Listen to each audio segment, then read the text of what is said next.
Today we're going to be talking about 5 German cars for $15,000 or less that are actually worth the money. Car number 1 is going to be a BMW 328i, specifically from the F30 generation. It uses BMW's 2-liter N20 engine, which has 240 horsepower and 255 pound-feet of torque. With the F30, you get sharp handling, you get a pretty good interior, and you get an exterior that, in my opinion, has aged really nicely and still looks very modern. If you want the proper spec, you're going to want to be looking for a Sportline or M Sport trim with a larger iDrive screen, and you want something that has solid maintenance records. That's going to go for basically all the cars on this list. Good maintenance record, a low number of owners, preferably 1 or 2, and no accidents. A lot of people don't like the F30 because they transitioned from the E90 328i, which had the N52, which was a pretty good inline 6 engine, and they transitioned to that N20 that was an inline 4 turbo. They're still really fun cars to drive.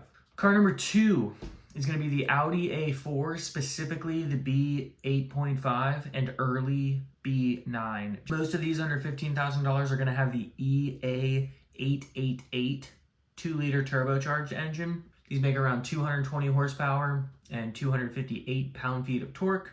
Very comfortable, understated, excellent daily drivers. I would highly recommend adding Quattro, especially if you live in a place that gets snow. Look for a Premium Plus trim or higher than that, and you're going to want to ensure that the water pump and the PCV system have been serviced on these. And long-term support is probably going to be pretty strong on these cars.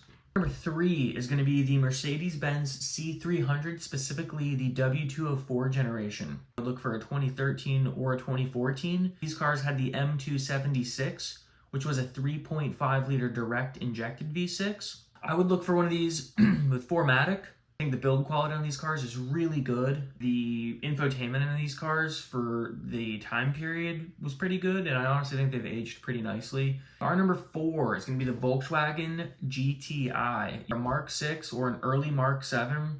Both of these use the 2-liter turbo EA888, as previously mentioned on the Audi A4. The Mark 6 makes around 200 horsepower and 207 pound-feet of torque. The Mark 7 is going to be 210 to 220 horsepower and 258 pound-feet of torque. Super practical, they're very quick, relatively easy to work on, and being front-wheel drive, they're a little bit more simplistic as far as their drivetrain. You can find a Mark 7 with the performance package. Those are a pretty big plus because those have a limited slip differential and they have a little bit extra power. ESGs on these cars are really good.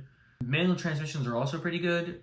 All in all, the Mark 6 and Mark 7 GTIs are pretty reliable cars. Car number 5 is going to be a Porsche Cayman or a Porsche Boxster, specifically the 987 generation. These are going to have naturally aspirated flat 6 engines. There's a 2.7 liter that makes 245 horsepower, and the S models have a 3.4 liter flat 6 that have around 295 horsepower. These are mid-engine cars, which could make servicing them a little bit more challenging, but they're incredibly balanced and they have fantastic handling. So there's 5 cars that are going to be relatively reliable as long as they have good service histories, a low number of owners, and they're not excessively modified.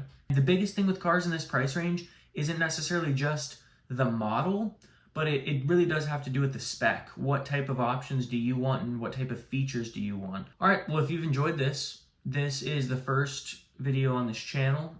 There will be plenty more content coming, and until next time, keep it proper.